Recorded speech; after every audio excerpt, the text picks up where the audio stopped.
Guys നമ്മൾ സംസാരിക്കാൻ പോകുന്നത് മലയാളം മൂവീസിനെ കുറിച്ചാണ്. മലയാളം മൂവീസിൽ ഏറ്റവും കൂടുതൽ വേഗത്തിൽ 50 കോടി ക്ലബിൽ ഇടം പിടിച്ച 5 മൂവീസിനെ കുറിച്ചാണ് സംസാരിക്കാൻ നോക്കുന്നത്. അപ്പോൾ നമുക്ക് നേരെ വീഡിയോട്ട് പോകാം.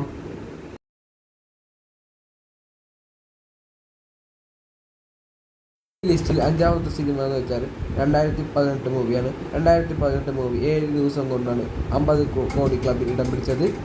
4ാമത്തെ മൂവി എന്ന് വെച്ചാൽ അത് ഭീഷ്മപർവം മൂവിയാണ്. ഭീഷ്മപർവം മൂവി 4 ദിവസം കൊണ്ടാണ് 50 കോടി ക്ലബിൽ ഇടം പിടിച്ചത്. 3ാമത്തെ സിനിമ എന്ന് വെച്ചത് 2 സിനിമകളാണ്. അതിൽ ആദ്യത്തെ സിനിമ എന്ന് വെച്ചാൽ പ്രേമലുവും കുറുപ്പുമാണ്. 2 സിനിമ 5 ദിവസം കൊണ്ടാണ് 50 കോടി ക്ലബിൽ ഇടം പിടിച്ചത്. ഈ ലിസ്റ്റിൽ 2ാമത്തെ മൂവി എന്ന് വെച്ചത് ലൂസിഫർ മൂവിയാണ്. ലൂസിഫർ മൂവി 4 ദിവസം കൊണ്ടാണ് 50 കോടി ക്ലബിൽ ഇടം പിടിച്ചത്. ലിസ്റ്റിൽ 1ാമത്തെ മൂവി എന്ന് വെച്ചാൽ അത് ആടുജീവിതം മൂവിയാണ്.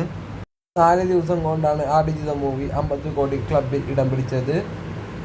ഇൻഫോർമേറ്റീവ് വീഡിയോ ഒക്കെ വേണ്ടി ഈ ചാനൽ മറക്കാതെ സബ്സ്ക്രൈബ് ചെയ്യുക. നിങ്ങളുടെ അഭിപ്രായം നിർദ്ദേശം താഴെ കമൻറ്റ് ചെയ്യുക. വീഡിയോ ഇഷ്ടപ്പെട്ട ലൈക്ക് ചെയ്യുക, ഷെയർ ചെയ്യുക, കമൻറ്റ് ചെയ്യുക, സബ്സ്ക്രൈബ് ചെയ്യുക.